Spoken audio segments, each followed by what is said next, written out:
Now welcome to another lightning response video, where this time the question comes to us from Donovan Gomez, who asked, "Hey Thor, what are your thoughts on Starkiller being stabbed very similarly to Sabine and no one complaining about it?" Alright, so this is a question or argument that I've kind of seen floating around for a while now, basically ever since, of course, Sabine got stabbed in the Ahsoka series and survived it. And usually the implication here, and I'm not saying this is or isn't what Donovan believes or is implying, I don't know what side he falls on here, if you will, but usually it's implied by those who bring it up that no one calls into question Starkiller surviving being stabbed through the back and in the chest kind of stomach area because he's a male character, and everyone got upset when Sabine survived because she is simply a female character. Now, is it possible that this is the main reason why it bothers some fans out there, that they, for whatever reason, they find it more believable for a male character to survive than a female one, or it just bugs them to see a female character survive it and it didn't matter the other way around? Sure, almost undoubtedly there are at least some fans out there, who knows how many, that feel that way. However, I'd say for most who took issue with Sabine surviving it and didn't so much as bat an eye when it happened to Starkiller, assuming of course they even know it happened to Starkiller, is because of when and where and under what circumstances it happened to Starkiller as compared to Sabine. You know, context, that pesky little thing so many like to ignore when it gets in the way of them trying to make a point about something they really want to make a point about. Instead of stepping back and looking at the bigger picture, the full story, they either just cherry-pick the few facts that serve or back up their narrative while conveniently ignoring any and all that don't. Or, better yet, they just take A and compare it directly to B, completely at face value, and then they throw up their hands in outrage and go, "Why did no one get mad at a video game 15 years ago that featured a character that many, both then and still now, considered a bit OP or overpowered, who was stabbed by Darth Vader in the back but survived, but now, today, after many characters have survived similar shots from a lightsaber, which you can argue has been a huge disservice to the most iconic weapon in the history of Star Wars, why are people upset about a character in live action surviving it? Why are so many people mad that Sabine survived, but not that Starkiller did?" And I'll start by asking a question of my own, which is, why aren't more fans upset about Merrin using the Force to teleport around in a game like Jedi Survivor? I mean, short of Kylo Ren and Rey playing past stuff across the galaxy in The Rise of Skywalker, I can't recall anyone ever doing anything quite like that. Anything like teleporting, short of Luke projecting an image of himself across the galaxy, which killed him because it was so taxing. And yet here's Merrin teleporting herself, not just stuff or projecting an image like we've seen before, but here she is going from one place to another with ease, over and over again, without it ever seemingly taxing her, much less taking any kind of real toll on her, to say nothing of all the other cool, powerful stuff she does in that game. And yet I haven't really seen a whole lot of backlash to that. I haven't seen a big fuss about a female character using arguably the most powerful Force ability we've ever seen. Why is that? Well, could it be that in video games in general, we just have a tendency to overlook or accept things we might not in a live-action movie or show because we are playing the game and that is more important? Do we just have these sort of different expectations and tolerances for a game that we, again, are actively playing over something we are sitting back and watching?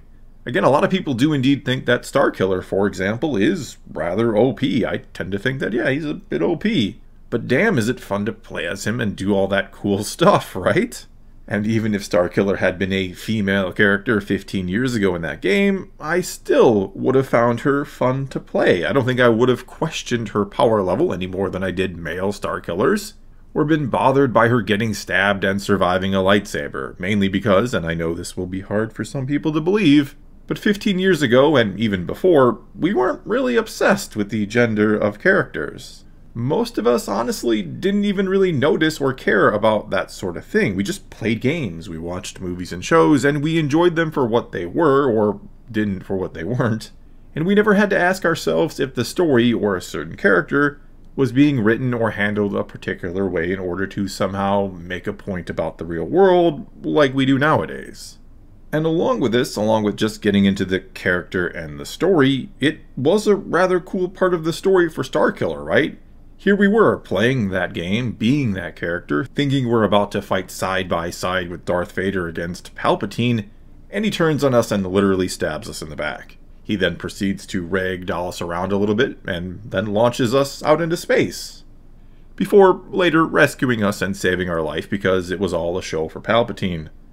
In other words, unbelievable or not for Starkiller to survive all that, which you could make an argument it is rather ridiculous, but it fits very well into the story, and it was really cool and fun to play in the game, especially considering, again, we were that character. With Sabine, though, her getting stabbed doesn't quite serve the story the same way. Yes, to a degree it does, certainly. It builds up Shin as a legitimate threat or antagonist and shows us that Sabine has a long way to go with her training, and that she is no match for Shin and all of that. I'm not saying it's completely terrible and useless or makes no sense whatsoever, but it feels like there were better ways to go about that, or other things that could have been done that would have worked better for the story than having Sabine not only stabbed with a lightsaber, but Shin not, just kind of ripping that thing out the side once she stabbed her to make sure she killed her. Somehow both Sabine and Shin remain kind of perfectly still after the stabbing, and then Shin pulls the saber directly out the way it came. And that's what we get instead of, I don't know, Shin could have simply used the Force to hit her and knock her out with some debris or something that she flung at her, or done something that felt like it was a bit of a bigger deal or a long-term impact, like cutting off Sabine's hand or something along those lines. Anything but, as I was kind of saying before, making it seem like lightsabers aren't as deadly as they should be. And you do have to keep in mind that when it happened to Starkiller, when he was stabbed, not only was Darth Vader trying not to kill him, but it wasn't something that had become a trend quite yet. Surviving being stabbed with a lightsaber hadn't been something we'd seen a lot. Because you also have to remember we recently got a series, the Kenobi series, where a character, that being Reva, survived 2 such stabbings, both by Darth Vader. One where she was a child and one where she was older, and yeah, you could maybe kind of argue the whole anger thing kept her alive in that case, like it had once kept Maul alive when he got cut in half and fell down a shaft. I mean, there's certainly, thanks to bringing Maul back in Clone Wars, there is a type of precedence set here. But I really think that should have remained a rare exception rather than this new kind of rule, which is the real problem with Sabine and also Reva surviving. It's become a thing, an all too common thing when getting stabbed with a lightsaber. When, as Qui-Gon would have probably told you, assuming he'd somehow survived, that it's a pretty big deal to get stabbed with a lightsaber. You usually don't or shouldn't survive that. Both in terms of reality, you have a plasma laser sword sticking through your stomach, and in terms of story, you want to believe that this is a deadly weapon and that 99% of the time it is a death blow. In other words, no, I don't think this is somehow proof that most Star Wars fans or those who complained about Sabine surviving are sexist. It's another one of those things where we want to assume the absolute worst out of people in order to write articles or make videos, in order to either get attention and or make money off of the clicks and views. We just love making anyone who has any kind of different opinion out to be an enemy and then righteously standing against them from behind a computer monitor. Just look at what's going on with the Marvels right now. It had a disastrous second weekend, down some 78% off an already abysmal opening weekend, the worst ever in the history of the MCU. And of course it's all the fault of racist and misogynist fans. That has to be it. It doesn't have anything to do with it being a bad movie that no one cared about or asked for in the first place.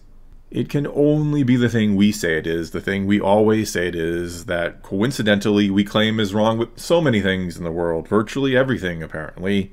It's almost as if they're incentivized to paint anything and everything they can in this particular way instead of being fair and honest in order to, again, keep people angry and clicking on their stories. I mean, who needs integrity when you can get clicks and views? Who cares if the world is getting worse and worse because of the division they help sow when there's an extra zero at the end of their bank accounts from it all?